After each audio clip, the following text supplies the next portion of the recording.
एक बार की बात है, भगवान शिव और माँ पार्वती आपस में वार्तालाप कर रहे थे। तभी वहाँ भगवान गणेश जी आ जाते हैं। क्या बात है माताश्री, पिताश्री, आपने मुझे बुलाया?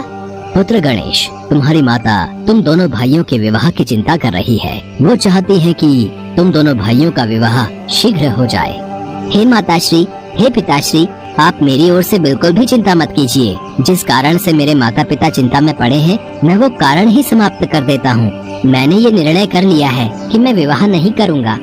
इतना कहकर भगवान गणेश वहाँ से चले जाते हैं। देवी पार्वती, तुम्हें दुखी होने की कोई आवश्यकता नहीं है। सब कुछ समय पर छोड़ दो। समय अपने आप सब कुछ व्यवस्थित कर देगा। और देखना, तुम्हारा पुत्र गणेश एक दिन विवाह के लिए अवश्य मान जाएगा। उधर भगवान गणेश वन में तपस्या करने के लिए चले जाते हैं। भगवान गणेश ध्यान मग्न थे। तभी वहाँ पर देवी तुलसी आ जाती हैं और भगवान गणेश के विचित्र रूप को देखकर वो बहुत प्रभावित होती हैं। वो साधना में लीन भगवान गणेश के ध्यान को भंग करने लगती हैं, जिससे भगवान गणेश का ध्यान भंग हो जाता है। देवी, तुम कौन हो और यहाँ क्यों आई हो? मेरी ध्यान साधना में विघ्न उत्पन्न करके अच्छा नहीं किया तुमने। हे देव, मैं धर्मध्वज की पुत्री तुलसी हूँ। मेरी माता का नाम माधवी है। मैं अपने वर की खोज में यात्रा पर निकली थी। आपको देखकर लगा जैसे मेरी यात्रा का उद्देश्य पूर्ण हो गया है। आपके विचित्र रूप ने मुझे बहुत प्रभावित किया है। मैं आपसे विवाह करना चाहती हूँ। नहीं देवी, मैं आपसे विवाह नहीं कर सकता। मैंने विवाह ना करने का प्रण लिया है। कृपया करके आप यहाँ से चली जाइए। भगवान गणेश जी ने देवी तुलसी जी से विवाह करने के लिए मना कर दिया। इस बात से तुलसी जी क्रोधित हो गई। क्रोधित हो उन्होंने गणेश जी को श्राप दे दिया।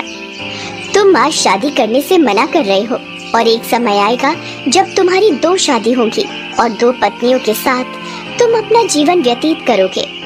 तुलसी जी के श्राप को कुछ समय बीता। तब तक भगवान गणेश की भी विवाह करने की इच्छा होने लगी, लेकिन उस समय कोई भी देवी देवता अपनी पुत्री का विवाह भगवान गणेश से नहीं करना चाहते थे। देवताओं का कहना था कि सभी देवी देवता इतने अधिक रूपवान हैं और गणपति देवताओं से अलग दिखते हैं, इसलिए उनसे कोई विवाह नहीं करना चाहता था। विवाह न होने से गणपति क्रोधित रहने लगे और जिस भी देवी देवता का विवाह होता उनमें विघ्न उत्पन्न करते रहते थे, जिसमें उनकी मदद उनका वाहन मूषक करता था। मूषक गणेश जी के आदेश पर देवताओं के विवाह के मंडप को नष्ट कर देता था और ऐसे में उनकी शादियों में अड़चनें पैदा हो जाती थी।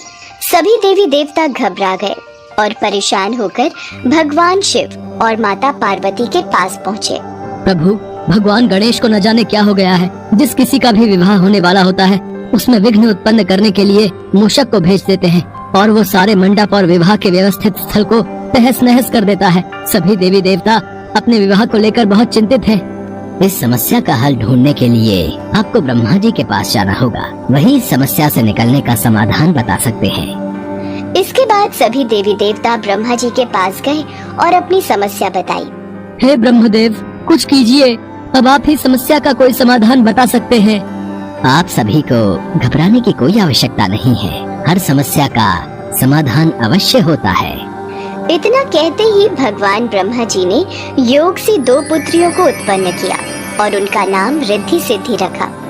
मैंने तुम दोनों को जिस उद्देश्य से उत्पन्न किया है वो तुम दोनों को सदैव स्मरण रखना है। रिद्धि सिद्धि, तुम दोनों पुत्रियों को ध्यान रखना है कि जब भी भगवान गणेश किसी देवी या देवता के विवाह में विघ्न डालने लगे उस समय उनका ध्यान किसी और विषय पर केंद्रित कर देना, ताकि गणेश जी की वजह से विवाह में विघ्न न आए। जी ब्रह्मदेव, हम आपकी इस बात को सदैव स्मरण रखेंगे।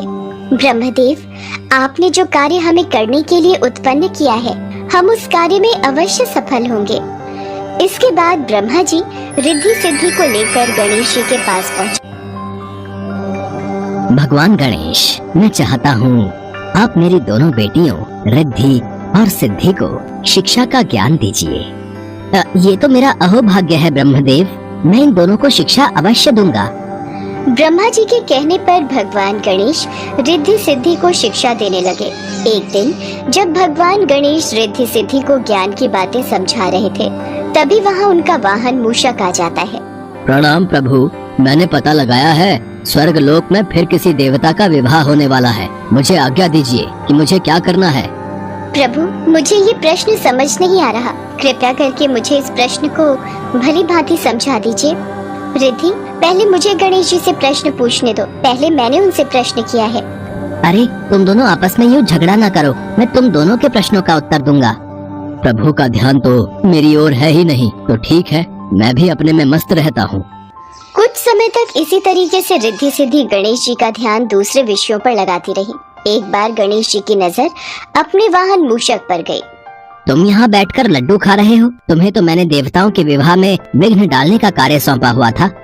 प्रभु, मैंने आपको कई बार स्मरण कराने की कोशिश की, पर रिद्धि सिद्धि आपका ध्यान अपनी ओर केंद्रित कर देती थी और आपके आदेश के बिना मैं कोई कार्य नहीं कर सकता प्रभु। इसी कारण सभी देवी देवता किसी भी विघ्न के बिना अपने विवाह को संपन्न कर रहे हैं। भगवान गणेश को ध्यान आया कि रिद्धि सिद्धि की बातों में लगकर सभी देवी देवताओं का विवाह हो गया और वो अविवाहित रह गए, तो उन्हें बहुत क्रोध आया। इसका पता लगने पर भगवान ब्रह्मा जी रिद्धि सिद्धि के साथ गणेश जी के समक्ष प्रकट हुए। हे गणेश, आप अपने क्रोध को शांत कीजिए। मैं आपके समक्ष अपनी दोनों पुत्रियों रिद्धि सिद्धि के विवाह का प्रस्ताव लेकर आया हूँ। कृपया करके इसे स्वीकार कीजिए। भगवान गणेश ने ये प्रस्ताव स्वीकार किया। इसी के साथ देवी तुलसी का श्राप सच साबित हुआ। भगवान गणेश के 2 विवाह हुए और उनकी 2 पत्नियां रिद्धि और सिद्धि हुई, जिनसे उनके भविष्य में 2 पुत्र शुभ और लाभ भी हुए। साथ ही एक पुत्री यानी देवी संतोषी भी हुई।